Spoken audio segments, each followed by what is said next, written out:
What's up, everybody? What's up, everybody? What's going on, man? Back in studio. Yeah. Yes, we made it out. It was a treacherous drive down here, though.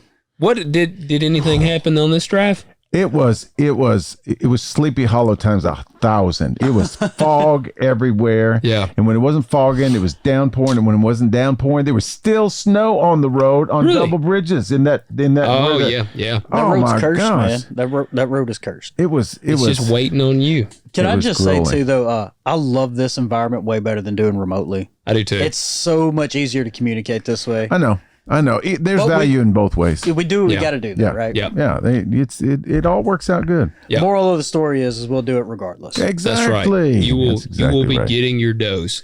But getting your dose, we got some things we need you to do.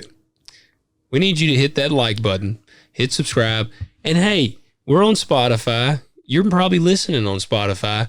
Take 2 seconds to scroll. Well, actually, I think it's at the top. You don't have to scroll down. I don't think you do. It's at the top. Yep. Just hit the 5 stars. You're already 5 stars. listening. Give us 5-star rating. That's it. That's If it. you want this to continue, for sure. No, here's the deal. Here's the vision. Okay, so we every time we get a review, a 5-star review, every time we get a bunch of likes on YouTube, a bunch of likes on Facebook, what happens is they start pushing it out more and pushing it out more, and more people, and this thing blows up. Yep. And next thing you know, you'll be going to the Reverent Rebellious conference and convention. That's right. Yep. And everybody's going to be wearing their merch, and Yep. we'll have the R&R TikTok dance. That's and, right, man. whole- Michael Heiser's ghost will be there. Yeah. exactly right. No, we really enjoy bringing this kind of content because it is Reverent and Rebellious, and we think it's really good to to kind of lift the lid and go a layer deeper. And Yep. so the more you participate, then the more people will get to reach, and the more fun all of us have. That's right. And I would say we're talking about something that's near and dear to my heart. Ah, yes. The subject matter for today is Is cussing a sin? yes. That is, if it's near and dear to your heart, we have the same heart, my friend. Now, the preacher never cusses, so he wouldn't know a whole lot on this. No, he says fiddlesticks. Yes. Even that's a little much, don't you think? Yeah, get the sticks out of there. Hey, was it, have you seen Caddyshack? Yes, I have. All right, isn't it on the guy that's playing golf, and it's on a Sunday, I believe. Yeah. And, it starts raining, and the guy is playing the best round of golf that he's ever played. And it starts raining. Bill Murray is the guy's caddy, and he's like, I think we should go in. The storm's getting really bad. And the dude is like it's pouring down rain. The wind's blowing really hard. He hits this putt, and he over putts it, but the wind's blowing so hard it blows it back into the hole. And he's like, the Lord would never stop this game. And, he gets to the last hole, and he makes like a bad hit, and he goes, rat farts, and holds his club up and gets struck by lightning. That's what it makes me. Classic. See, there you go. That's why He used foul language. He got struck by lightning. Yep. Okay, so before we get into this, I got a joke for you. Oh, yeah. you remembered. All All right. right. I'm proud. You It know must why. be a good one. Yeah. What did the fish say when it hit a wall? Oh, I don't know. Damn. Okay. Yeah. Okay. That is good. Okay. That tickled me. Thank you. That's good. See, I was holding on to that one. You were. And that's Yeah. very fitting for the episode. Yes, exactly. All right. That's exactly right. Thanks, man. So anyway, so we all grew up with this. You probably grew up with this. That there's, if you wanted to have a good witness, there were certain words that you did not say. That's right. Is that correct? Or even, I don't know, even in a non-Christian kind of context, there's just, it's like certain words and phrases are off limits. That's right. They're just, And it's funny though, because I grew up in a very different background than most people. Like I grew up in the locker room and then in the army, and me and Logan were talking off air in the machine shop, I grew up in the foulest speaking languages there are. Yeah. And so when I got saved, I was like, oh no, like I got to learn a new This is my vocabulary. vocabulary. Yeah. I'm like, oh no, and it's funny. It wasn't hard at all to clean up my mouth. It really Well, I wasn't. grew up Yeah. in the music business. Oh, So good luck. Yeah. there you go. Yeah. Yeah. We would spend nights, thinking up creative versions of swear words that nobody yeah. used. So we had a lot of fun that way. But Well, and I think that, you talk about words you couldn't use. Have you ever listened to Nate Bargatze, the yes, comedian? I have. Yeah. He talks about when he grew up a 90s Christian. And he's like, my parents were 90s Christians. And he's like, if you know anything about 90s Christians, they were like the ultimate of Christians, like the Jesus freak. For sure. And he talked about sucks was like not allowed in his house. And that was the most relatable thing. Man, my mom, I would get in, like I was absolutely not allowed to say sucks. Like that was just as bad as any other four-letter word I could this drop. is so crazy because like I remember first time I brought home a C, and my dad told me I sucked. He's like, you suck, man, and I'll never forget that. Yeah. Well, yeah. Well, you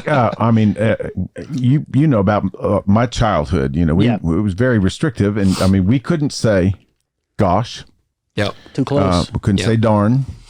It's like, well, those are just a substitute for the real thing. That's right. Yep. So gosh is the same thing as God. So if you say, "Oh my gosh," you might as well be saying, "Oh my God," and we know that that's a terrible thing because you're taking the Lord's name in vain. We'll get to that. Okay, Yeah. so that is my first question about supplemental cuss words.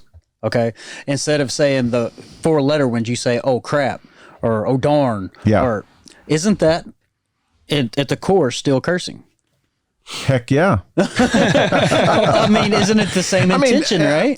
That is a big debate because you could say, well, no, because I'm using the lighter version of the word. And so, no, clearly I don't mean, But what is a heck? I don't know. I mean, so you're speaking gibberish. It's a sugar-free, fat-free hell. Yeah. Is what that is. So, yeah. And same thing, crap is basically a lighter version of, the S word. Yeah. Yeah. Yeah. No, I don't know. This is a very good debate today because honestly, it's going to come down to, kind of what are our motives and, what's in our heart to say, because you can absolutely tear somebody apart without ever saying an official swear word. Absolutely. Yes. And disclaimer, we are in no way, shape, or form telling all of y'all to go, hey, F-bomb GD, just have a field day with your mouth. Well, that's not what we're covering tonight. But you know what I was told my children?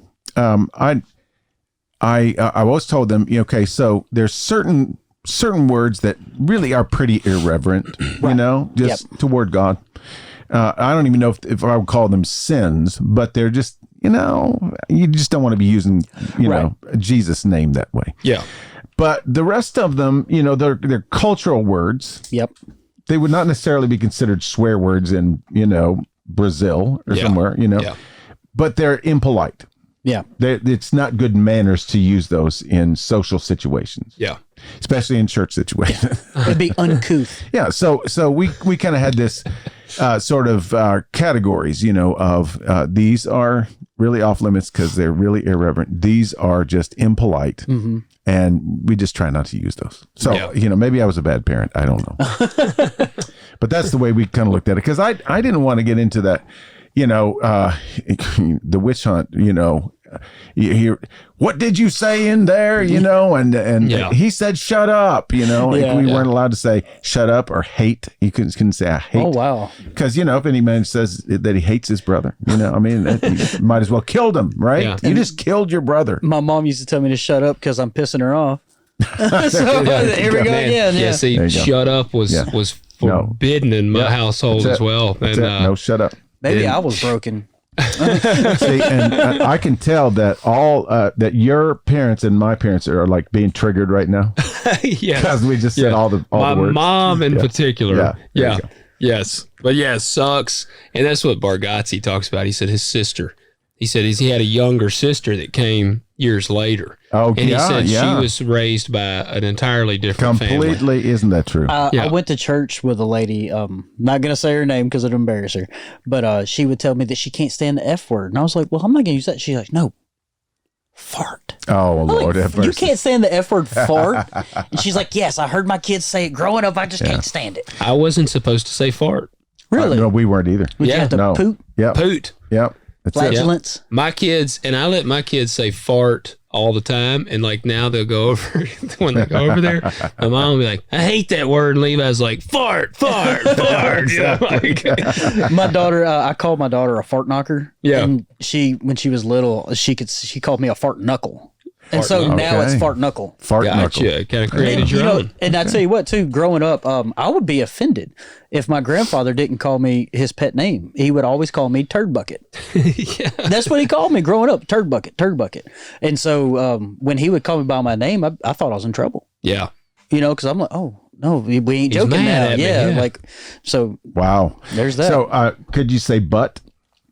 I think I could say butt. We could not say butt. Rear? You couldn't say We butt. had to say bottom. Could you? Well, this would have been obviously different. I was about to ask if you could read Harry Potter, but that would have been later on. I can read Harry Potter. Yes. Any darn time I want. Darn tootin'. Yeah. Well, see, I was not allowed to read Harry Potter. Yeah. But I was jamming. It's funny. I tell on myself a little bit, which my mom, I've reached the fun point in age where you can like tell them the bad things What you did. got away with. Yeah. And I wasn't allowed to say, shut up and sucks, but I was listening to Limp Bizkit, like, and then Korn and all these, the bands and like the F word every other sentence in their music. And, but it's like, conflabbits, like when I, You know what though too? I've also noticed growing up, television was way more strict. Yeah. You know, like you couldn't say certain things on the air, but now you can say everything short of the F-bomb. Absolutely. All right. Well, let me before we get too deep, let me ask you something. Yeah. So, 16 Candles. We were watching this other night. Molly Ringwald. All right, good pull. Great movie. You seen that one? Yes, I have seen that one. Did you? It's rated PG. Yep. So my kids and I and my wife, we were waiting at Buffalo Wild Wings after that fun night, and I put on, like they said an hour wait.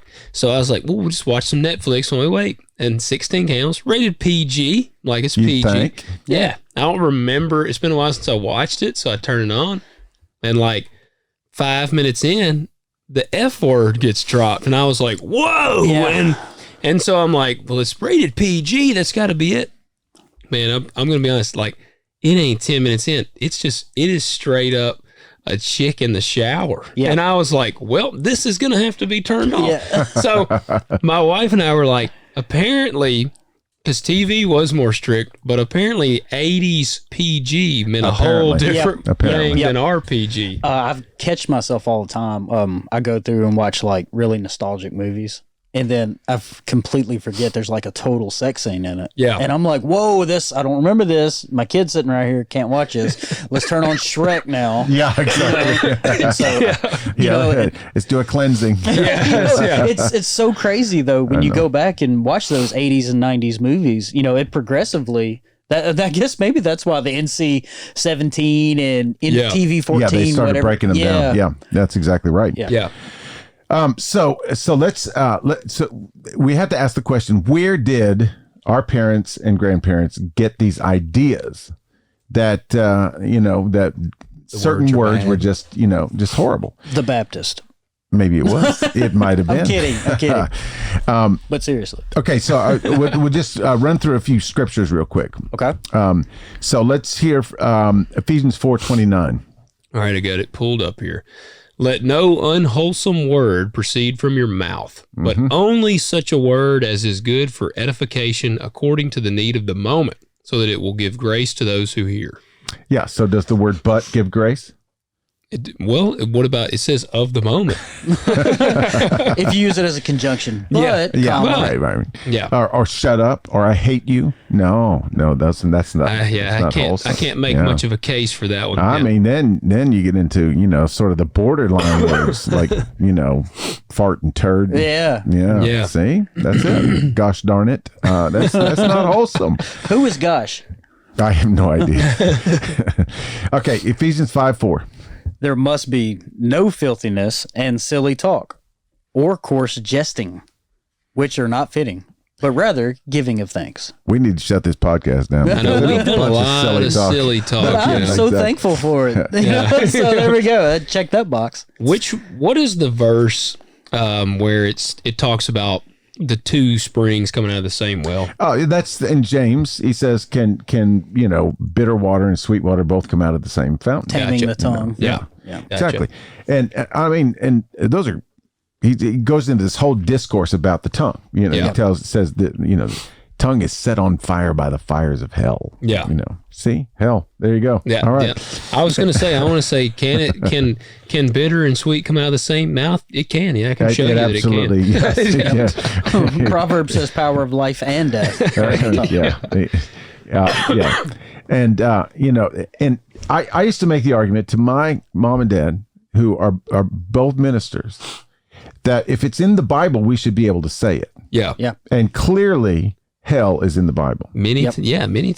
Yeah. And I mean, ass, that. Yep. Yeah.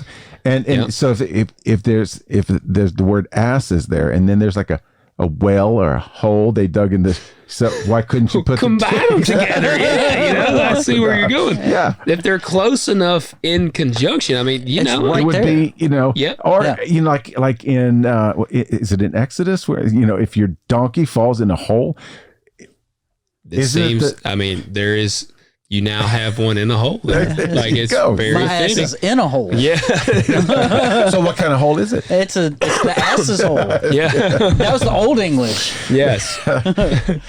Ye old asshole. Yeah. So I believe the term is asseth hole. Asseth hole. That's right. Thou. Yeah. Okay. So we got those. Let's see. Colossians 3:8. Let's go to another one. Colossians 3:8. But now you also put them all aside. Well, he says before that, and in them you also once walked when you were living in them. But now you also put them all aside: anger, wrath, malice, slander, and abusive speech from your mouth. How about that? Man. Have you heard people use abusive language without 4-letter words? Pretty sure. Yeah. Oh, yeah. Pretty sure. Oh, yeah. Yeah, that could be. Tone could perhaps fall into that one. Oh, yeah, absolutely, for sure. But here's the interesting one. This is one that I heard at church quite often.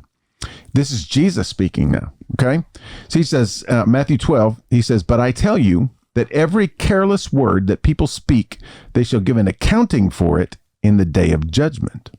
For by your words you will be justified, and by your words you will be condemned." Yeah.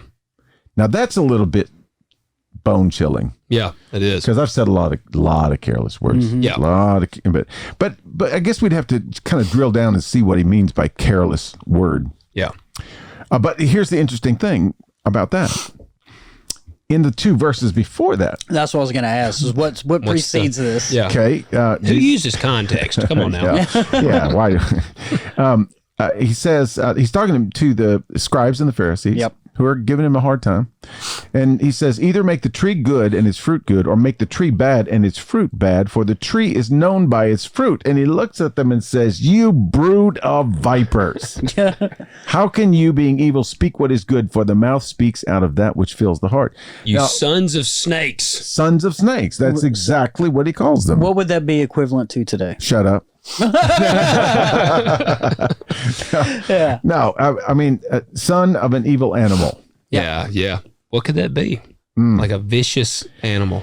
Well, we know from our spiritual warfare stuff that snakes cockatrice. You son of a cockatrice. But no, I mean, add that to the list. Yeah. I mean, would you call that a wholesome word? Would you call that? I mean, I'm just sort of, prompting us to think a little bit. So I think that last line that you read though is for the mouth speaks which fills the heart. That's it.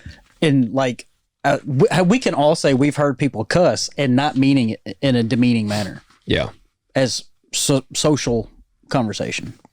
Well, and I guess,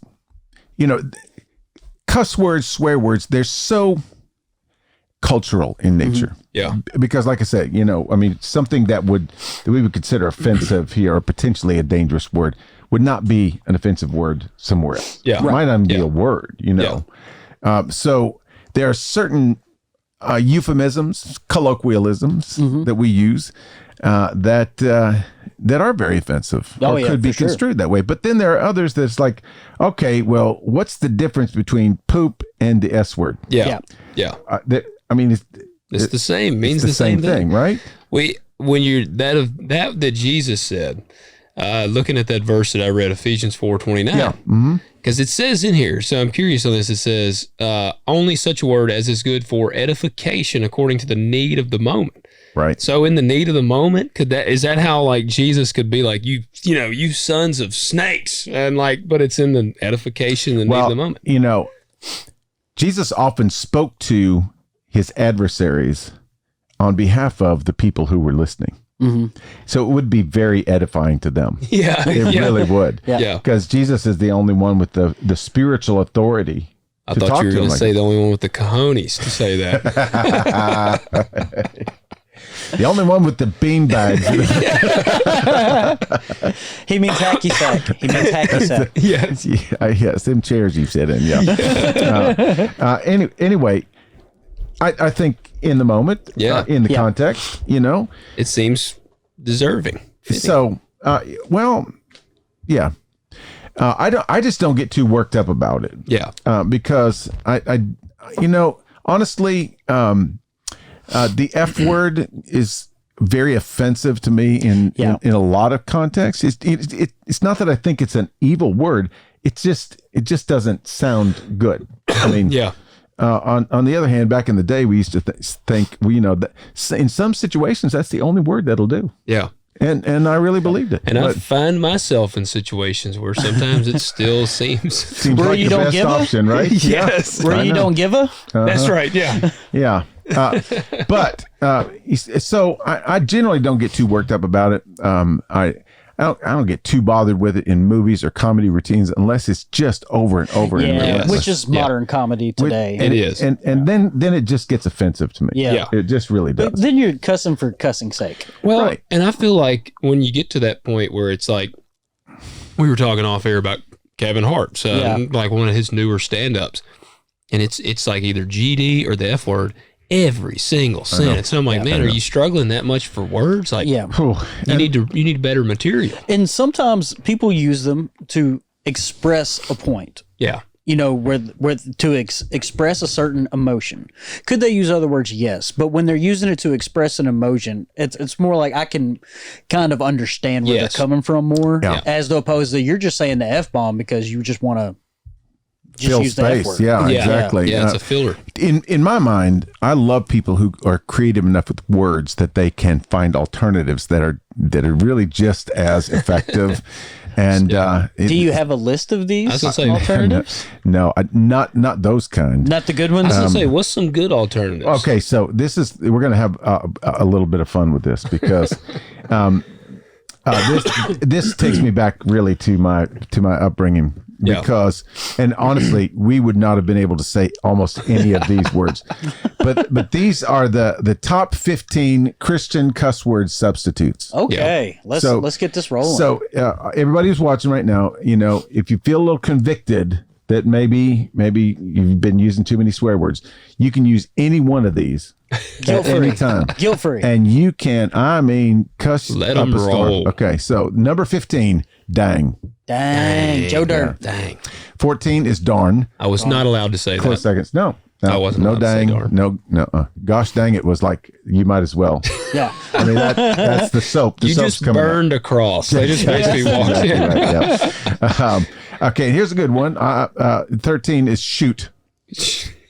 You're just substituting a vowel. Yeah. Shoot. Shoot. Change an I for two O's. And then number 12 is crud or crap. I prefer crap. I prefer holy crap. Yeah. You're making it because, reverent. I mean, kind of in that business. That's right. So that's right. the more things I can make holy, holiest. the better I'm going to be, right? Yeah. Here's a good one. Fudge. That takes me to the Christmas story. Me too. Yeah. Okay, but here's another thing that I love. I love when they take movies and clean them up for primetime TV. Oh yeah, And bad lip syncing. they just put the it's like, what the fruit? And it's always someone else's voice too. It's like, what the fruit? Yeah, it never makes sense. Yeah. So they use fudge a lot in those. Yeah. Okay. Now, number 10 is oh my word. Now we could say that. I was going to say, surely you were allowed that one. Yeah, and oh my goodness. Yeah. But you better not say oh my gosh. Yeah, I don't think oh my gosh was very well tolerated in my household either. That's, but you can use oh my word. Did you say gee willikers? We couldn't say geez. Jeez. Oh, geez. No, because that's Jesus. Okay, I was allowed G's. It's spelled with a G. Start saying, oh, geez. That's the world. That's it's trying to make it it's okay. a gateway word. Oh, okay. Gotcha. They're trying to make it all right. Yeah. So number 9, this one has kind of come and gone, but it's still effective every now and then. Oh, snap. Oh, snap. Yeah. I still use that sometimes. You can still use it as long as you don't use it too much. Yeah. Here's a classic Christian cuss word: flippin'. Flippin'. Or frickin'. Yep. I still use freaking all the time. Look, I say I'm gonna bust him out. Matt Miller, man, that guy. Watch sporting events with him. He does it all the time. Freaking is one of my favorite words. On the flipping, I asked this because I just was talking about this to a dude on Instagram. I don't know who it is, but there was this video and a guy he's shooting the birds up, and is it flipping or flicking? The bird. Flipping the bird. See, that's what I said. It's flipping for sure. All right. In the comment, the guy was like, he's flicking the bird. No, and I said, I commented, I was like, where are you from? I said, because it stays attached. Well, that's what, and I said, it's flipping. I said, if I was flicking something, I'd be flicking fuzz off of your shirt or something. Or actually an actual bird. Yeah. And yes. And let him go. But and then a guy commented and said, that's just only rednecks say flipping. Oh, and I said, true. that is not the case. True. I'm about 2% redneck and I say flipping. Yeah. Well, and see, you're not even from Tennessee. No, so I was curious. So it's flipping for you as well? Absolutely. All right. Flipping all the way. Flipping the bird. Not that we would ever do such a thing. No, we would never. We would never. The closest I would do is say read between the lines. So, and I don't even do that most of the time. So most of the time. Yeah, that's right. Here's a funny story is my dad, for part of his grown up years, they moved from Texas to Arkansas. Yeah. And they actually homesteaded some land, some of the last land you could homestead in the U.S. Wow. And it was in a tiny little town called Flippin, Arkansas. Okay, I think I've heard of that. You might have. It's up near Mountain Home that way. Anyway, so the funny thing was, we actually went to Lake Norfolk up there near Mountain Home, spent a few days, and I decided to drive back that way just to drive through. And it was so hilarious because the band bus from the high school was driving through town, and it was all painted up, and it said, "Here comes the flippin' Bulldogs." Flippin' Bulldogs. Here comes the flippin' Bulldogs. If you subbed in freaking, like, here's the freaking Bulldogs. I know. That's awesome. Okay, so now we get to number 7. It gets a little more serious here. Gosh darn. Man, bringing the heat on them. Golly, I'm getting uncomfortable over here. Gosh guy, man. Yeah. So then number 6 is tarnation. I love it. Yeah. Yeah, and that one's dangerously close to damnation. So you got to really be specific with your pronunciation. You got to add in there what in tarnation. Yeah, What's exactly. funny is my wife uses that one. Stacy tarnation. Okay. Yeah. And then classic grandmother fiddlesticks. Fiddlesticks. Fiddlesticks. You know what my dad used to always say, and I haven't heard him say it in a long time, is he would hit his thumb or something like that, and he'd go, for crying in a bucket. Crying in a bucket. It's like, What? Yeah. Why would you? Yeah, that took a turn. I was thinking crying out loud. No, but crying in a bucket. Crying in a bucket. Look, I'm telling you right now, one that's guaranteed to get a real swear word out of me is that 3 a.m. get up to pee, and you stub your toe. Oh, yeah. Some demons come out. I'm ready to flip the house. Yeah. You brood of vipers. Yeah. So when I was on the road all the time, oftentimes, especially when I'd be gone for like a week or 10 days at a time, my wife would get bored and she would rearrange all the furniture. Had to relearn your house. She would not tell me, and I would come in at like 2:00 in the morning. That is a great. Pitch with black. my suitcase, with my keyboard in one hand, and I would open that Did you door. Dick Van Dyke it? No, it was just like crash, crash, crash, crash. Bad word, bad word, bad word. Yeah. So, She was just doing it at that point for fun. Yeah. Yeah. You know what I said was number 4. Shut the front door. How about that See, one? how did I want to know the origin of that one? It was somebody created that for shock value. Yeah. Yeah. And I remember the first time I heard it, I actually came home and my son Seth was probably about 9. And I said it at the dinner table, and I thought he was going to absolutely fall out. He was trying to crawl under the table. It's like, Mommy's going to be so mad at him. And then he realized what I said. And it's like, oh, okay. He didn't All say, right. yeah. He didn't say It does kind of, it is one of those that almost sets you up. You're anticipating much worse. That's exactly Yeah. right. That's Yeah. exactly right. Here's one that I have not ever heard of, but it made number 3. Whoa. Squat in the bushes. I mean, I get the reference, I but get- I don't know what that. I've never heard anyone say that. I have never either. Squat in Apparently, the bushes. yeah. What does it even mean? It- I mean, I mean, you got to go poop. yeah, I think it's that. I really, Yeah. man, now I'm let down. I was hoping it meant lady piss. Well, I mean, I guess it kind of could. Somebody who knows this term, leave us a comment, please, Yeah. and Squat enlighten in the us. bushes. Squat in the bushes. That's Yeah. new for me. I've been me too. around some real rednecks, and I have never heard that one. I mean, I've heard people tell people that, hey, go squat in bushes. Well, I guess that's what it is. Well, I mean, my dad, used Squat in to bushes, yeah. tell me, out chopping wood. Yeah. Yeah, I mean, what do you do? pitch a loaf in the lawn, That's it. dropping the kids off. Yeah. Taking the Browns to the Super Bowl. I always call it firing off a missile. Yes, There you go. Boy, we are some silly talk today. Aren't we? we are. Very Yes, rebellious. praise the Lord, everybody. Oh, yeah. Come to Holly Grove where we talk about stuff like this. Okay. Yes. Number 2, classic heck. Heck. Heck. Substitute Yeah. in heck. Yeah. Yes. You're going to heck. Again, that's a Matt Miller one too. Heck. Yeah. I use heck all the time. And then number 1 is, and this has been around for generations, stinks. Yep. That stinks. Yeah. It's kind of morphed into sucks, but some people can't say that. I was going to say that was a we big can't. no. Yeah, we Again, I might as well say the worst word imaginable when I was a kid. If I said this sucks, Yeah. man, that was no. man. Yeah, I just That's really over. dropped a I bomb. think I use both those, stinks and sucks. Yeah, I say stinks more than sucks now, probably. Yeah. We could say, oh my goodness.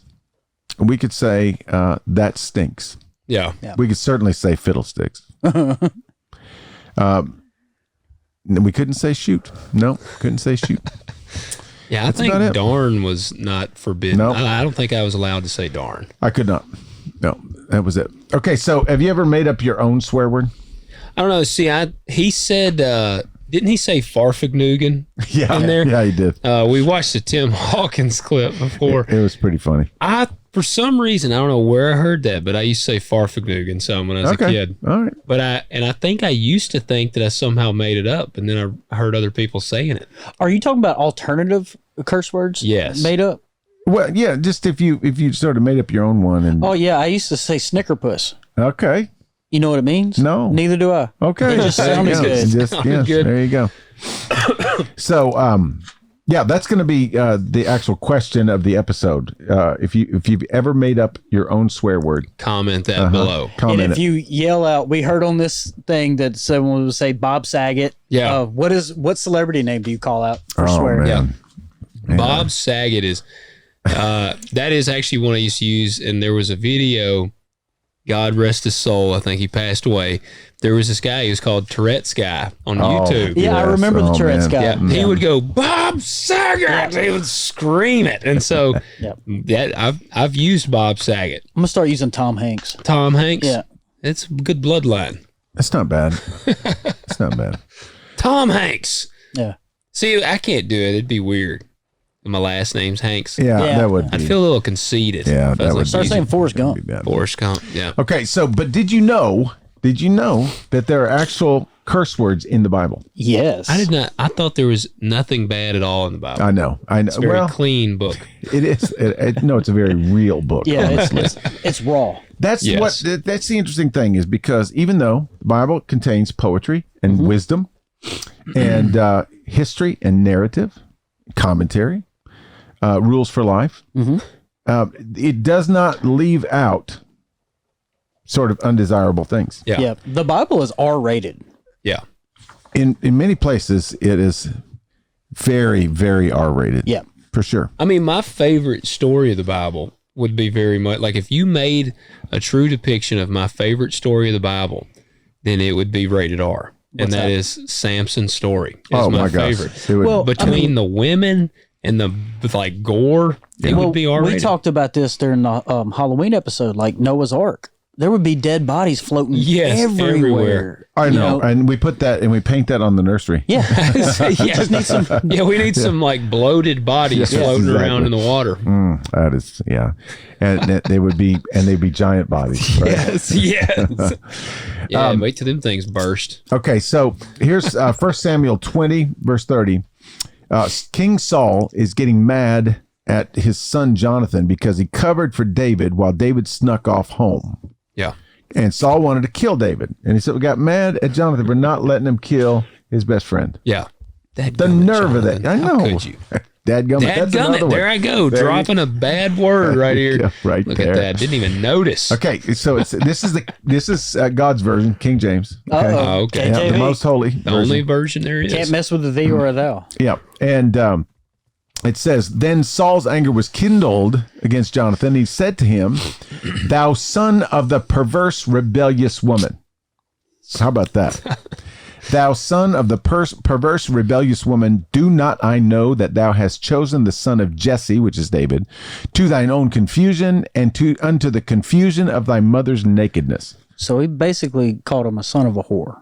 That's what I was going to say. Like he could have saved himself a little breath and just said whore. Well, and here's what it says here too. I love the explanation. It says, son of a perverse, rebellious woman. Sure, that's the literal translation, but think about it.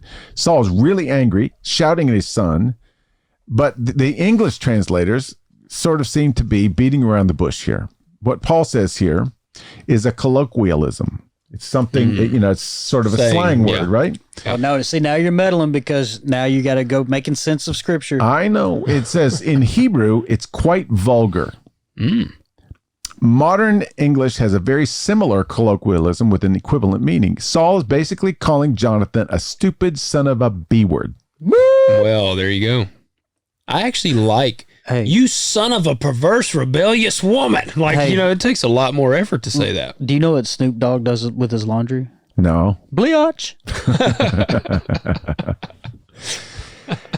So then it gets into a couple of things that Jesus said. Besides, one thing he said, besides you brood of vipers, it says, the same day there came of the Pharisees saying unto him, get thee out and depart hence, for Herod will kill thee. And Jesus said unto them, go ye and tell that fox. What's a fox? Well, to us, that's kind of a cute word. Yeah. Like, maybe he's wily like a fox, maybe intelligent like a fox. Jimi Hendrix say foxy lady. He says, it's of the dog family. Yeah. So he's calling him a dog. And not a good thing. No, it's like the lowest form of insult. And listen to what he says. Go and tell that fox, behold, I cast out devils. Devils don't cast me out. Yeah. I cast out devils. Yeah. And I do cures today and tomorrow, and the third day I shall be perfected. Okay, so. Then Peter said. It's it. Mic drop. Yeah, exactly. So then he called the Pharisees blind guides and hypocrites. And then, of course, there's the reference to the vipers and everything else like that. So then we get to Philippians 3:8. This is the one you were talking about before we went live. Paul says, doubtless, and I count all things but loss for the excellency of the knowledge of Christ Jesus my Lord, for whom I have suffered the loss of all things, and do count them but rubbish. Yep. And it's funny because actually the King James Version translates it more correctly. And do count them but dung. Dung. Yep. Wow. But it's butt dung. Butt dung. What other kind is that? I was going to say literal. We dung. also got to Yeah. understand too, in that time, the word that's used there is the most vulgar, extreme word of dung there is. Yeah. And this is a word that we need to start using. Dung. Scubalon. Scubalon. You piece of scubalon. Scuba. No, Holy chunk. scubalon. Yeah. Yeah. Chunk of scubalon. And that thing is just a piece of scuba lawn. Yeah. You're not worth scubalon. And I there's got to go take a scubalon. How do you spell the scuba lawn? Scubalon. Okay. Scuba You're a lawn. miserable piece of scubalon. That Yeah. one's going to stick. That one is. I think that needs to be in the sermon this coming Sunday. It might. He's got to make up for Yeah. inconceivable. I feel like Yeah. scuba line is pretty good. Yeah, but I did use Riz. and flex in the same sentence. I saw that. See, He's but cut. He's swole. He's See, but I Riz. don't He's- even know what those mean. I Yeah. know what flex means. I don't know what Riz. I'm like, what did he say? Charisma. What is that?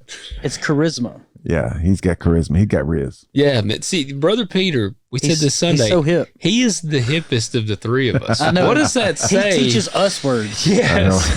And we're millennials. I know. I got to adjust my hearing aid to hear what you said up there. You guys got to, you got to get with the program here. We're trying, man. This was the coarsest. Now it does describe. They pretty sure it's animal feces. Yep. Yeah. Okay. So, but this is like the coarsest version of that word. Yeah. So he basically calling him, a pile of whatever. Fill in the blank. Bull. Yeah. Yeah, exactly. So, yeah, there we go. There's a few examples. Now, if you watched last week's episode, we talked about, Ezekiel. Is that when we talked about that? Yoga. Yeah, we did. And anyway, there's all sorts of very interesting stuff. If you really know the meaning behind Song of Solomon, you would read it in a whole different way. Yeah. It's 50 Shades of Solomon. Yeah. It is. And Ezekiel 16, I'm almost there in my study of Ezekiel. And I've already been told by my good friend that that Ezekiel is very fond of using very coarse language to describe things. And he said Ezekiel 16 is the pinnacle. Really? Yeah. So I'm excited. I'm about to chapter 14 already. So I'm looking forward to it. Yep. Ezekiel 16. It's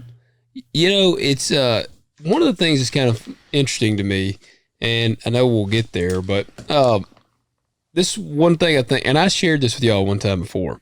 So I had a guy that I actually ended up getting to really talk about faith and all this with. Awesome. And it would not have happened, but this is from his own admission, had I not done I was on a podcast, or my farming podcast to do. And sometimes we might use a little abrasive language. Well, you're going to hell now. I know. I'm sorry, you're going to heck. I'll be like, you're going to these, heck. when I get on there and somebody makes me, I'm like, you son of a viper on there. But he listens to that. And through that, he reached out to me. And then we got connected and he came and one day we were having a conversation. Faith came up and he's searching very much, and we were able to talk about it. We had a really good conversation. He was in the military, and so yeah. But man, we had a great conversation, and he actually told me that had we not cussed on the other show, never would have spoke to you. Never would have reached out to me, because he was like, man, he said, because I told him, I said, man, I said, look, I'm no shining example. I was like, I know that I cuss. I like my whiskey, Like I was like, I'm not the like clean little perfect example that people picture.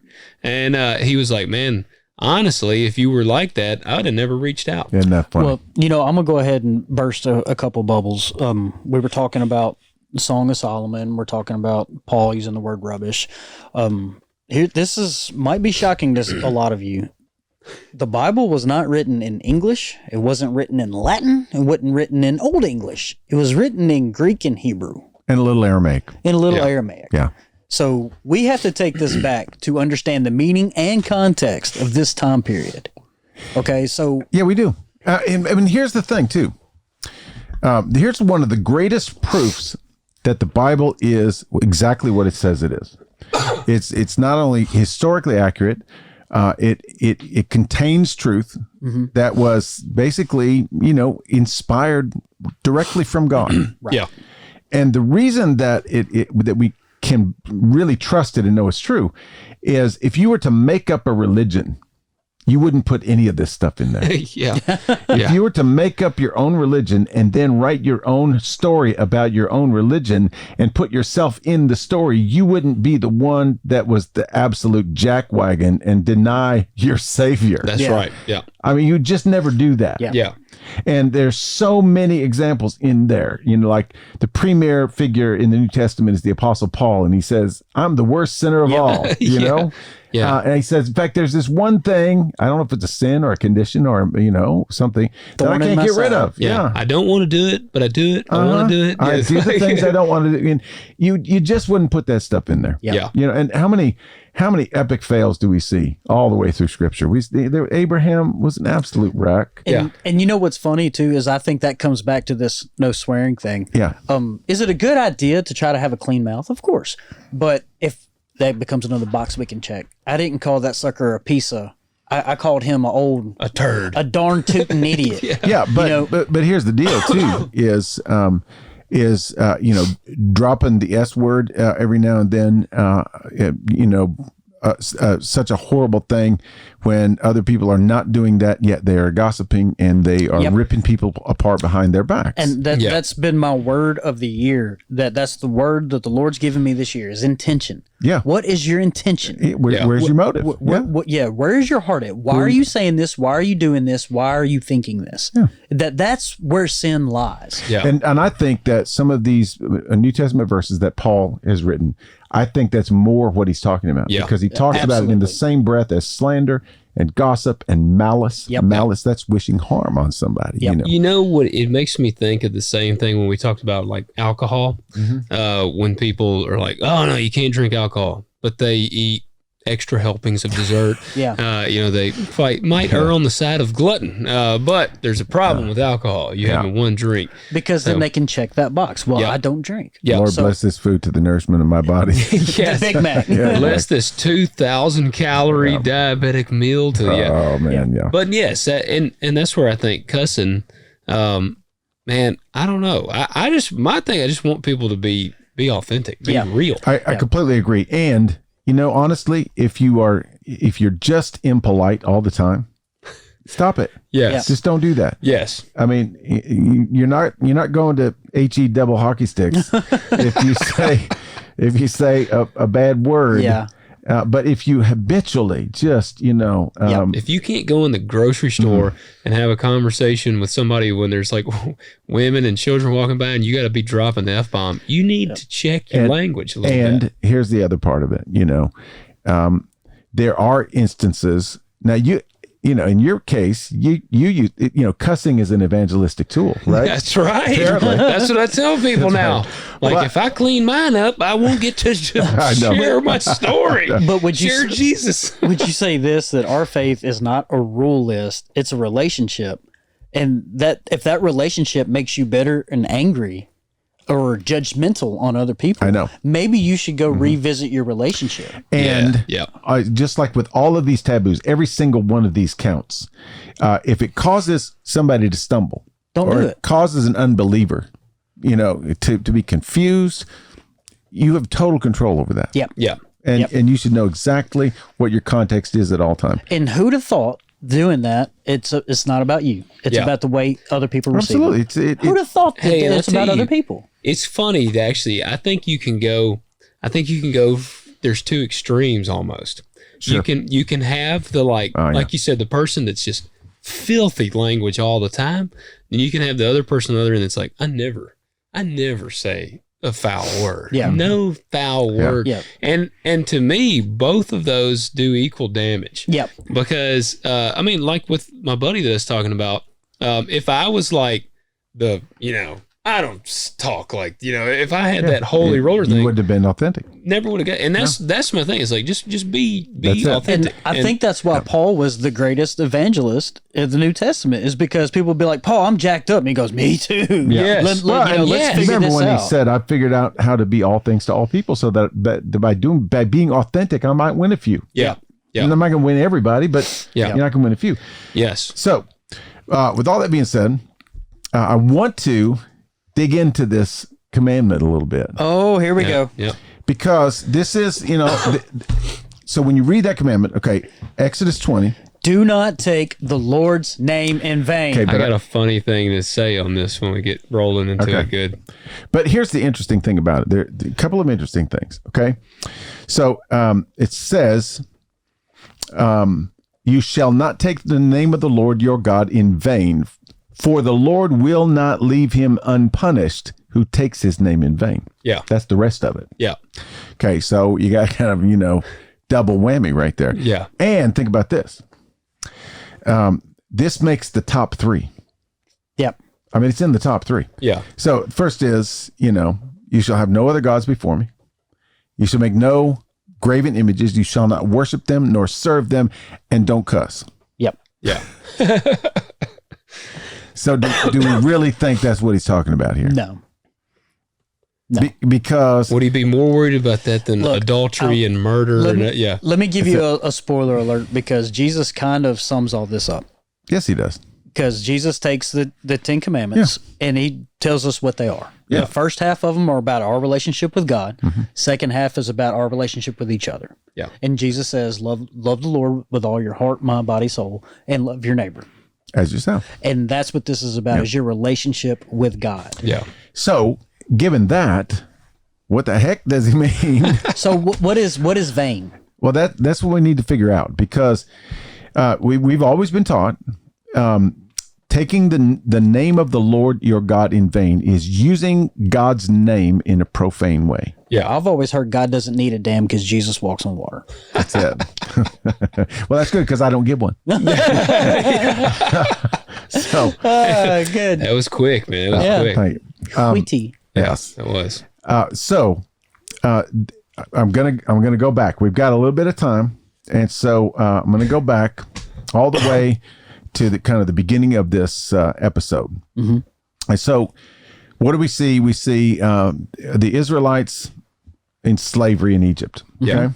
Now, one of the reasons that they're in slavery in Egypt is because they were only supposed to be down there temporarily. Yeah. Yeah, they got comfortable. They got there to, God saved them from the famine.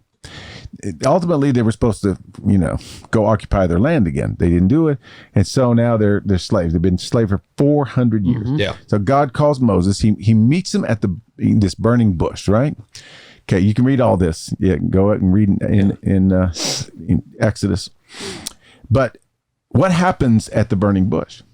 Tells him, take your shoes off. Mm-hmm. You're on holy ground. And then what does he do? Take shoes off. He reveals his name. Yeah. Yep. Okay, so this is very significant. The whole significance of this, it's not just that he called Moses to do something really important. He reveals his name. Gotcha. Never done that before. Yeah. Okay, so this is a big, big, big deal. What's his name? His name is Yahweh. If that's indeed the way it's meant to be pronounced, because we don't know for sure. Yeah. It's like breath. It really is. Yeah. And have you ever noticed where God changes people's names? Yeah. Yep. In the Old Testament, especially. Yep. Abraham. I was going to say Saul and Paul. That's New Testament. Sarah. Well, yeah. Sarai. Yep. He always adds breath into it. Mm-hmm. Oh, Abraham. Sarah. Yep. Yeah. Wow. So You can be low. Pot. No, we talked about that a couple weeks ago. Yeah. Pita. I was going to say pita. Yes, exactly. So anyway. You're like the animal activist. I want it the pirate style. Yeah. I want it pirate style. Peter. Exactly. So anyway, this was a very, very important thing. And we'll pick that up in just a second. So what happens? Moses, God gives him Aaron. They go down and talk to Pharaoh. Yeah. It's a big, huge Hurricane ordeal. And so God rescues them out of Egypt. He takes them across the Red Sea. And now they're in the wilderness. Now, God has to take them a particular way. It's only an 11-day trip, but it takes them 40 years. Yeah, that's quite a detour. It's quite a detour. There's a lot of squatting in the bushes. Yes, for sure. But part of it says right there that God took them the other way because otherwise they would have had to go right through the Philistines. Yeah. And they would have gotten scared, turned around, and gone back to Egypt. Yep. They kept wanting to go back to Egypt. Yeah. Over and over again. Anyway, so this happens, but they arrive at Sinai, Mount Sinai. Yeah. After 3 months. They end up camping there for almost a year. They had no idea. But it was during this whole time that you see the whole incident where Moses goes up on the mountain. God delivers the law. He brings it down. He goes, rat farts, and throws them down. That's exactly what he did. What in tarnation have you done? Rat farts. Exactly.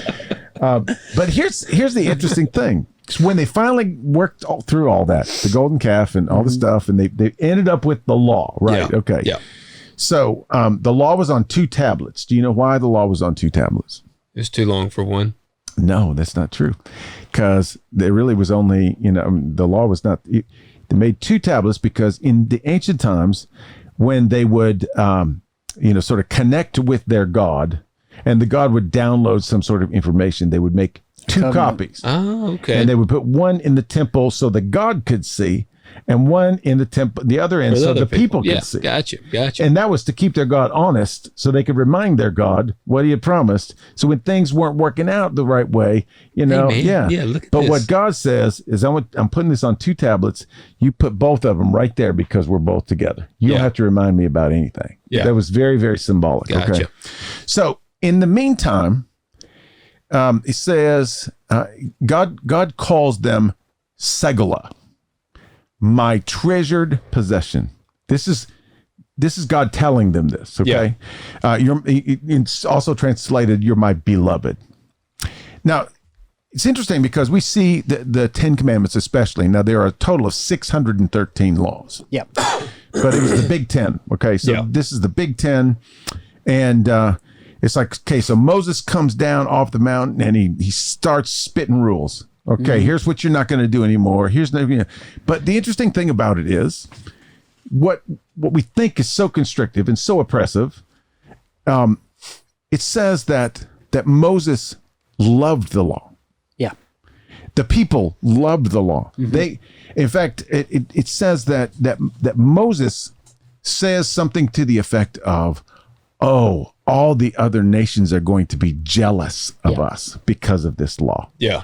Psalm 119 is the longest psalm of all time. It takes forever to read through. And it's all about the law. Yeah. It has a verse for every letter of the Hebrew alphabet. And it's all about the law, how much I love the law. I meditate on it day and night. Your word is the lamp to my feet and the light for my path. Yeah. They love the law. Because why? Because they now had a God whose name they knew and who spoke to them. Yeah. Yeah. Nobody else's God would do that. Right.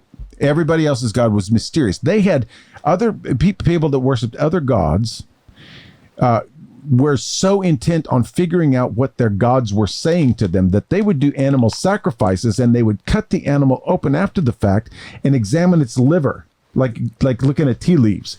Oh, look at this. This must be what the God is saying. Really? They should have livered it alone. They were livering it up. Let me tell you. Anyway.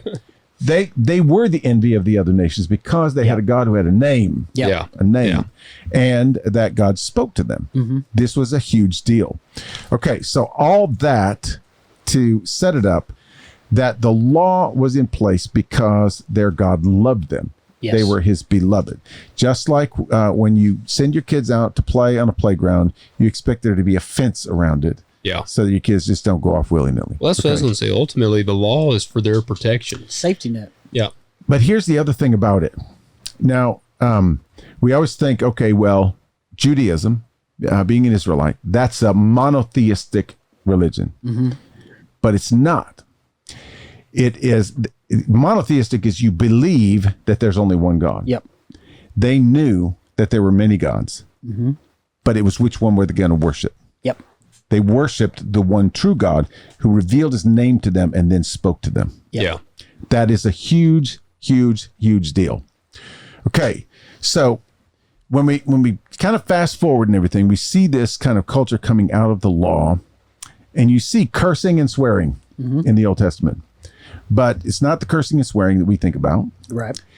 Cursing was invoking harm. You're asking God to invoke harm on somebody. Pronouncing a curse on somebody. That's it. That's exactly it. You had to be super serious in order to do that. Yeah. And in fact, there's one rabbi that says every time you say GD, you're saying a prayer.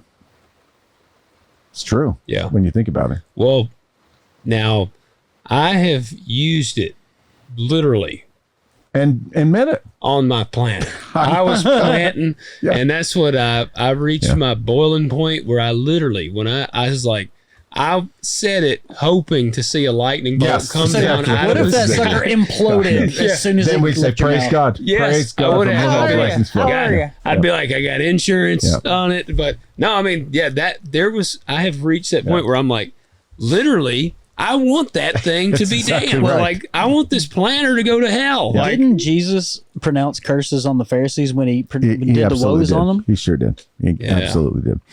Yeah. So in all of this, then swearing was taking an oath. Right.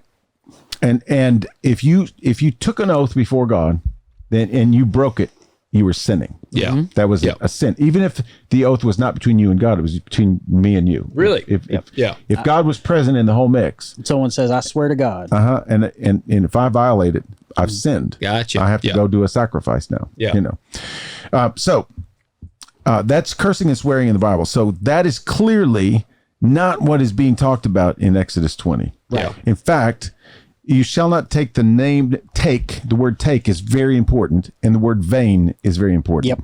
Okay. So the word take on does not have anything to do with language. It literally means when you take something up, when you accept something, when you bear something. Okay. So in other words, really properly translated, you shall not bear the name of the Lord. And then we see this word in vain, which means in an empty way, hollow, nothing, worthless, to no good purpose. So you're basically degrading the name of the Lord. This is all about how, and you can see how this works so well together when you read the first two commandments, and then you get to the third. Yeah. You shall have no other gods before me. That doesn't mean you should believe that there are no other gods that exist except me. You shall put me first. This is priority. And then he says, you shall not worship them. Yep. So there you go. Hey, I feel we need to add here, because we might have some new listeners, and they might be like, what in the world is he talking about? Other gods. Other gods. And you need to go back to the early parts of the show. That was the Halloween episodes, right? Well, actually, it was before that. That was the September's. We were in this spiritual warfare series, remember? Yep. You need to listen to that and go down the rabbit hole of the Elohim and the divine council and all these things, because if I stumbled upon, I can tell you, if I stumbled upon a show like this and I heard that and I didn't have any other previous context, I'd be like, this sounds really odd. I will challenge anyone out there, show me in scripture where it says there are no other gods. Yeah. No, it just not says, there. That's why it says he is the King of Kings, the Lord of God, the God above all gods. That's right. Yeah. So yeah. And, I just wanted to add that in there. Yeah. And also very helpful for that is the Bible Project. And you can look up the one that says Elohim, Elohim, and they in 6 minutes describe the whole very thing. Very good animation too on YouTube. It's very excellent. So anyway, yes, you shall have no other gods before me. You shall not worship any other god or make an idol to him. Okay. Yep. So it's about who you worship. Yep.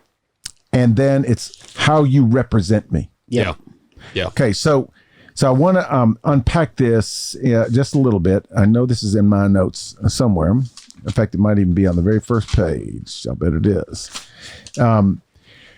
Yes, in Exodus 28. Exodus 28 is where it talks about what Aaron's going to wear, the high priest. Yeah. And it says the garments that he's going to wear is gold and blue and purple and scarlet and fine linen. And then he says they'll make the ephod of gold, of blue and purple scarlet material, on and on and on. And then you shall take 2 onyx stones and engrave on them the names of the sons of Israel, 6 of their names on the one stone, the names of the remaining 6 on the other stone according to their birth. And he goes on and on. It's just like words after words after words. But what ends up happening is that he ends up with something around his neck, and it says that on his breastplate, he is bearing the names of the tribes of Judah. Mm-hmm. He's carrying the names of the tribes of Judah. Yeah. And then it also says that he has the name of Yahweh on his forehead. Mm-hmm. So he's bearing the name of Yahweh on his forehead. Literally. Yes. And this is Kadesh La Yahweh, as belonging to. This, you belong to Yahweh. Okay. So that's what it means to bear the name of the Lord. Yeah. So this is and here's another thing we have to remember about these commandments, all 613 of them. You know, when an outsider or a Christian who is not very familiar with the Old Testament, when we look at these commandments, we sort of reject them out of hand because super restrictive. And they're so oppressive and everything else like this. These commandments are not for everybody for all time. Right.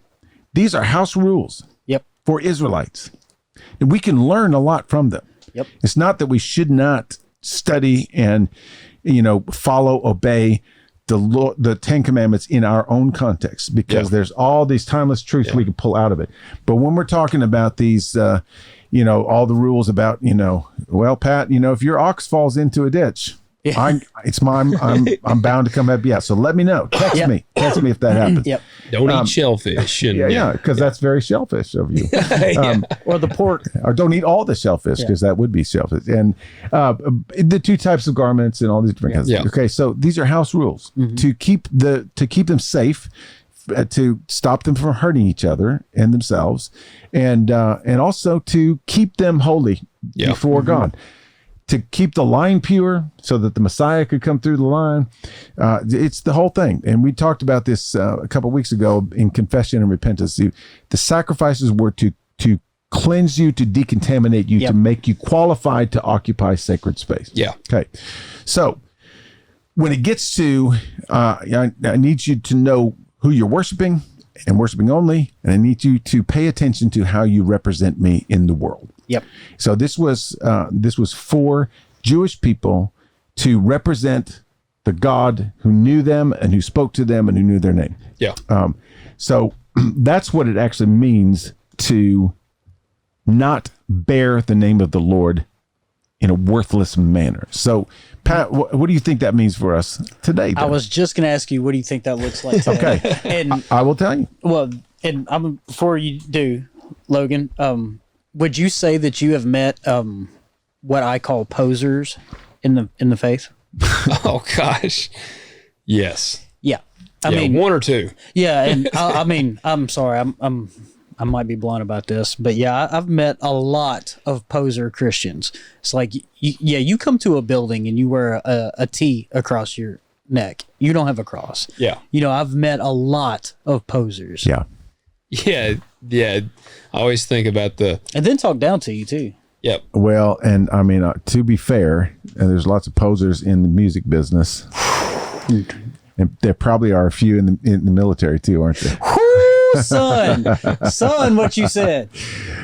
Yeah. We have some in the farming, but they usually can't. Their crops just stop. doing well. Right. So That's exactly right. Go to the wayside. You've been pronouncing curses on them. Yes, you have. Yes, you said "gosh darn you" and the horse you rode in on. Yes. Okay. So this guy, I can't remember his name. Jeffrey Curtis Poor is his name. How'd you forget Jeffrey? Come on, man. Jeez, come on. Man, I took my own name in vain. Okay. Really, really helpful stuff here. He says, think about it this way. Now remember, we are God's image. Yeah. We are God's image. We don't just bear his image. We are God's image. Yeah. We call ourselves image bearers, but we're image reflectors, if you will. Can't put it down if you want to. That's exactly right. You cannot put that away. Yeah. You can put his name away. That's right. You can absolutely do that. In fact, one of the points that my best friend Michael Heiser made, I loved his little lecture video. He said, now were the Israelites automatically did they automatically bear the name of Yahweh? It's like, no. They didn't automatically by birth bear the name. They had to believe. Yeah. Yeah. And that's another parallel that we can make here too. The minute that we believe, we bear the name not of Yahweh but of Jesus. Yep. Because we come to Yahweh through Jesus. I think maybe we should cover that down the line too, about how the new covenant, how it mirrors the old covenant. We'll get into that. Yeah. For Hold on. sure. Are you saying that they chose? They did. Whoa. They did. And They were predestined to choose. And sometimes they unchose. Oh. Because we see them going to worship other gods. Yep. So you could say it was God's will for them to do that, but God clearly told him it was not his will for them to do that. That's the first and second commandments, right? So, wow. Could have been free will, perhaps. I know. Let's not go that far. That or God's bipolar. That in some circles, that's a swear word. Yes, it is. Yeah. I hope you got a little butthurt on that. All right. Okay, so he says, think about it this way. Okay, so you're a believer, right? Mm-hmm. You're a believer in Yahweh. You're a believer in Yahweh through Jesus Christ. Yep. So here it is. When you go into a store and encounter an employee that is rude, you'll be less likely to shop there in the future. The reverse is also true. If you encounter an excellent employee at a store, you will be more likely to shop there again. Why? Because they represent the company they work for, and what they do and say tells you something about the company. Yeah. Okay. So do you think they could go too far to being really welcoming? Oh, I don't know. Well, what? Man, I went to Chick-fil-A one time. and normally it's great. And this guy was, trying to be really, and he was like, hello, how are you today? Yeah. And over the top. And I was like, I just want this guy to get away from my truck. And he was at the window waiting. And so I'm waiting on my food. And the whole time he's like, I'm sitting there, I got my window down because I'm waiting on my food to come. And he turns around, he's like, so what you up to today? And I'm like, oh man, I don't want to have a conversation. I'm trying to get my food and get out of here. So that one almost made me not want to go back. Yeah. Well, Sweetwater versus Guitar Center. Sweetwater definitely earned my business. Yeah. Sweetwater is awesome. Yeah. Okay. So it says, we tend to downplay the importance of names in our culture, but that wasn't always the case. And I don't believe it still is the case today. Yeah. In ancient culture, your name meant something. It had value. It identified. You told others who you were. And we feel the same way today, right? Because we don't want to damage the family name. Yeah. We don't want to be the... Well, it is kind of neat though. Back then it'd be this is so-and-so. His name means strong oak. Absolutely. Or something. Absolutely. My name means noble man. Noble man? Mm-hmm. Mine is, I don't remember. It's Scottish or something. But but why don't we do that anymore? Because we're silly. Yeah. I don't know. I don't think my parents knew that when they named me that. We don't have a lot of value in heritage. Plus, we've scattered all over the world. It used to be your whole clan lived on the same, you just divided the property and all this stuff. Okay, so this guy gives us 3 examples of taking the Lord's name in vain. Okay? And I love this. So, to be clear, he says, I'm not saying we should start using the Lord's name as a curse word. No GDs. You don't get no free outs. Because think about that. That is disrespecting the name. Yeah. Yeah. Now that may not be what they're talking about in Exodus 20. But it's most But it's certainly still not a good idea. thing. Yeah. No, it's a terrible idea. Yeah. Just like I would not misuse your name. Well, you can know? if you want. I know, but I would say I was sorry. But anyway, And it just had the same ring to it. Pat down.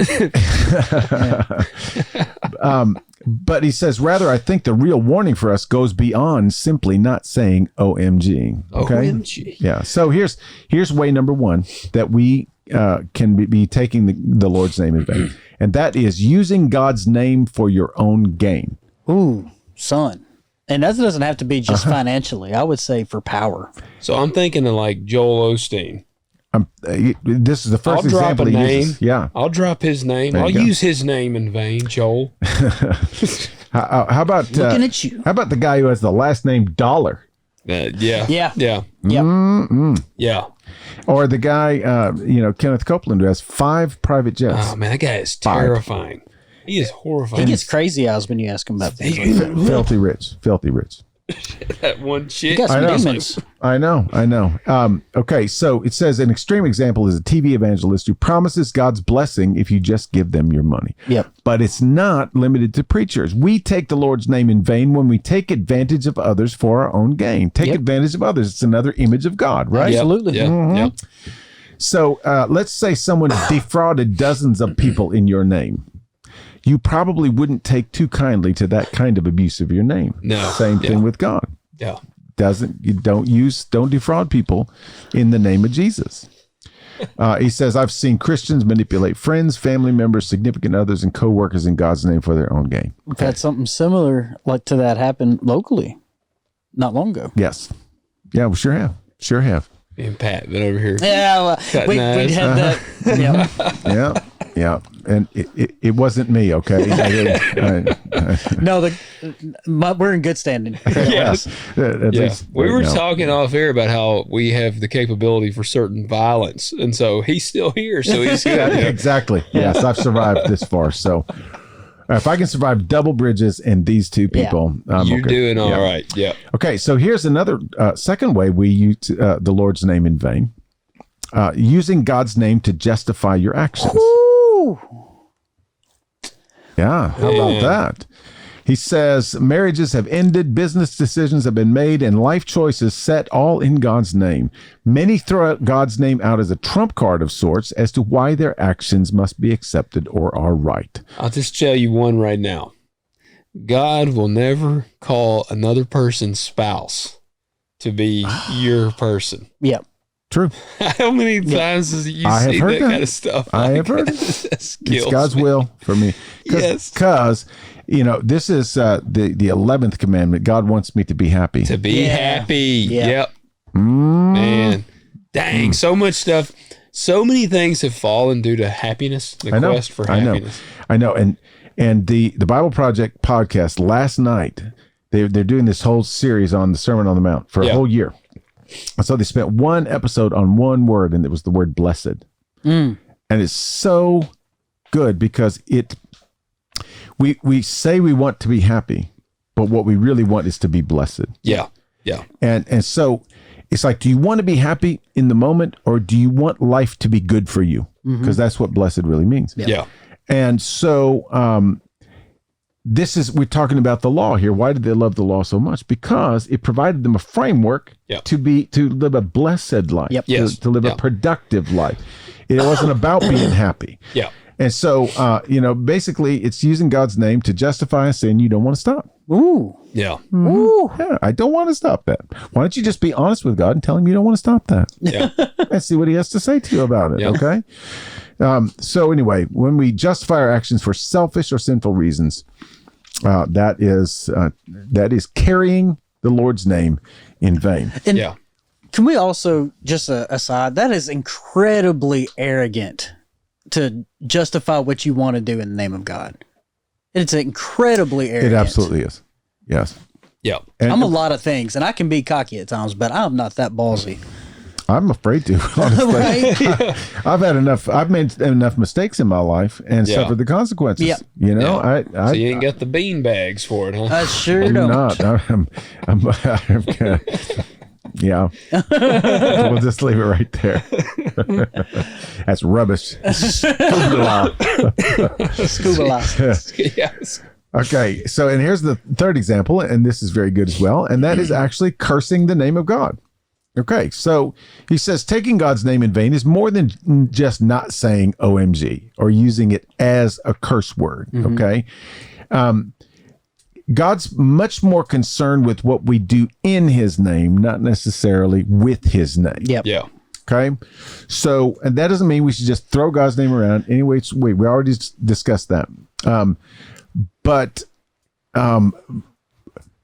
using God's name as something that is holy, that is it's the name that God gave us that represents the person that God is. Yeah.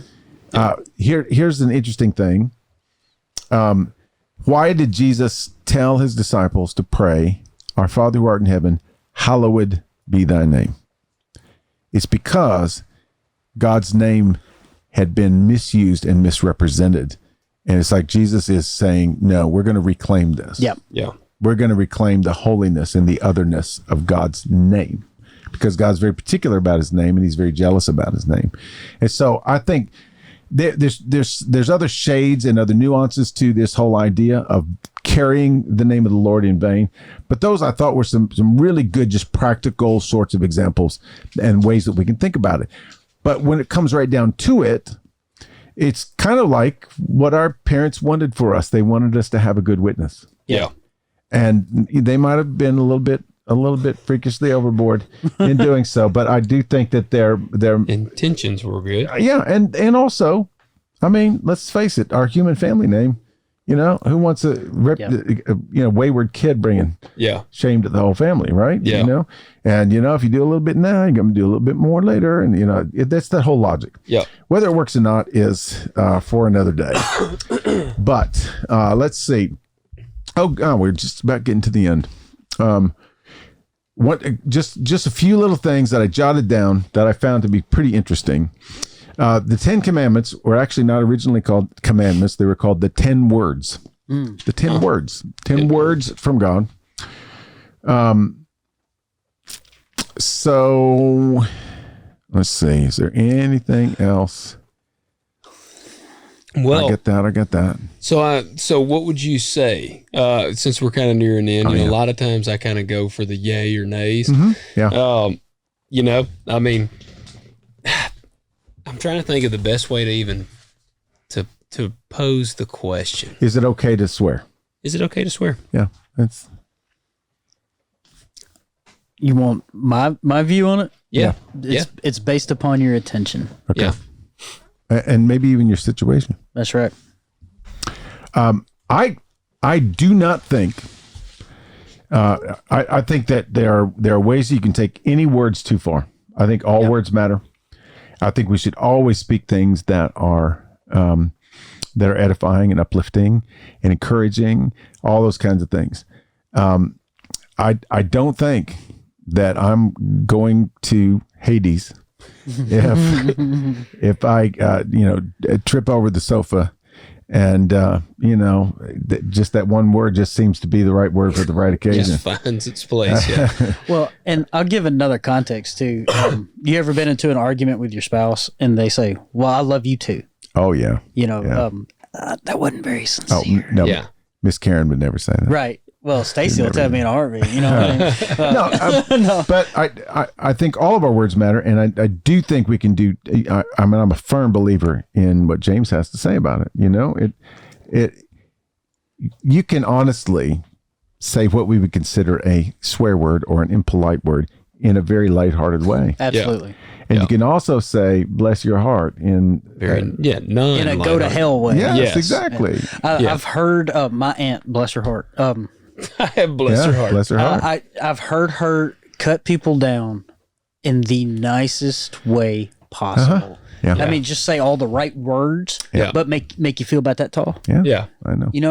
And I'm a firm believer. It is in your intention, because our tonality and what we mean behind our words is what matters. Yeah. Yeah. I I hear about the way senators and congressmen argued. They'd always start with my esteemed colleague. Yeah. And then they'd rip him to shreds. Yeah. Just, I mean, your grandma and, everything that goes with it. But they'd always start with my esteemed colleague. Yeah. Is a piece of Scooby-Doo. Yeah. Well, that's kind of. I love that.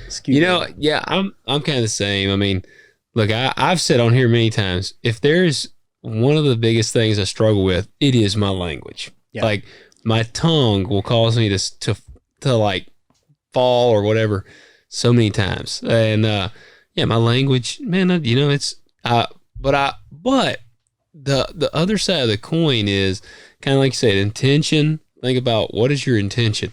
Most of my foulest language comes when I am alone. Yes. I know. I am alone, and I tend to be working on generally it's a planner. A planner coming up in this spring, I'll be in one. So that thing's the devil. That thing is the devil. Like the planner brings the worst out in me. And when it's great, it brings the best out in me. But your intention and authenticity matters so much to me because, like I said, if I had been to be this squeaky clean guy, I would have never got to share a witness. Yeah. And that's just, it's really made me think on the value. And I mean, I don't mean that doesn't mean that it's like, okay, well, if I just authentically want to cuss, then I just need to let them flow. No. Like, should I guard my tongue more? I should. Yes, I should. But at the same time, you shouldn't also portray yourself to be perfect because you're going to turn people away from the gospel by putting that out there. Yeah. Honestly, the biggest critique of Christians and Christianity is that we are not who we say we are. Yep. And yes. And we don't live what we say we believe. As a believer, that is my biggest pet peeve. Yeah. That is my biggest pet peeve is like we know each other on a personal level. And so if, we've seen people put up a front on Sunday morning. I'd be like, yo, dog, like that's not you. I know. And I think, oh man, you don't have to do that. Yes. You just don't. Just be yourself. It's okay. It's okay. This is a safe place right here. Yeah. Here's my kind of a little bit of a final word. This kind of got me pretty good. That this commandment and the Bible in general, the message that we get, honestly says less on how we handle swear words or foul words or coarse words, and it says more about how we handle holy words. That's right. How are we handling the name of God, the name of Jesus? Yeah. Talking to each other in the church. How many times does Paul have to tell us, encourage one another? Edify. Why does he tell us to do that? Because we're not generally very good at doing that. That's right. And so, just like we talked about on Sunday, we do Tov together, right? Which means that we don't drift apart into separate groups, because then the conversations start and it becomes criticism and then it becomes conflict. You don't want to get Corinthianized. No, you do not want to get Corinthianized. You definitely don't want that. But basically, taking the Lord's name in vain, it goes right with these first three commandments, which is worship only Yahweh and then go out and represent him well. Yeah. And that's what it's all about. Yeah. So, By the way, Logan and I decided Sunday that we're going to show Christ-like behavior and Corinthianize you. But now here's the funny thing. I'm going to prophesy just for a second. We've got 2 minutes left.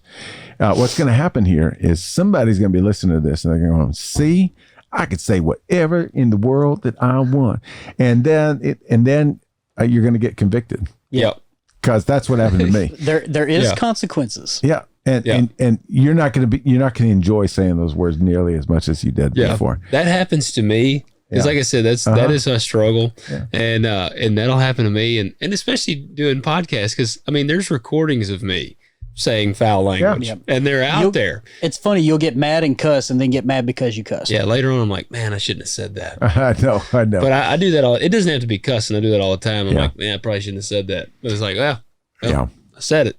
It's out there. Said something today that Probably should have said. I wish I could put back. It wasn't even anything terrible. It was just something stupid. Yeah. You know? I say a lot of stupid things. Oh yeah, I'm the king of stupid. Yeah. Yeah. Yeah. Paul never talks about that because he knows that there's no fixing us. Yeah. Yeah. We're just going to say I'm the king of stuff. stupid. Yeah, exactly. Yeah. So that's kind of the bottom line, and it's like with a lot of these taboos, you know, we should be a lot less freaked out about them than we have been in the past. Yeah. It's not a stamp. It's not a one-way ticket straight to No. HE double hockey sticks. That's exactly right. And I think it can all be boiled down to stop worrying about what you can't do and worry about what you are doing. Yeah. That's it. What's your intention? What are you doing? Are you glorifying God? Yeah. And you know, I honestly love these first three commandments. You know, it's that God allows us to carry His name. Yep. Yeah. Yep. You know, it's not just a label or a title. We actually get to bear the image of God and bear the name of God. And we get to walk around like that. And so literally when it's don't take the Lord's name in vain, that's God literally saying, be real. Yeah. Yeah. Do this for real. Yeah. Yeah. And you're going to have a blessed life. Yeah. You know, you're going to do more good things than bad things just by nature because I'm with you and my name goes with you. My presence goes with you. My image goes with you. And When you pose as a perfect no mess up person, you are taking the Lord's name in vain. completely. That is completely right. Because what you're saying is that God made one person just a little bit better than everybody else. Yes. Yep. And that is just absolutely not true. Yep. There was only one perfect person. And what did they do to him? They crucified him. Yeah. And then one other person claimed to be perfect. That's the 5 eye wheels in Isaiah. Yes. And he was cast out of heaven. Cast Yeah. out. Cast out. So you better watch yourself. Yeah. We're going to go through Revelation sometime. Yeah, that man, I'm That waiting would for be that fun. day. We'll I'm waiting see. for that Fun. day. It's going to take a while. It's Yeah. going to be a long series, but we will definitely do that.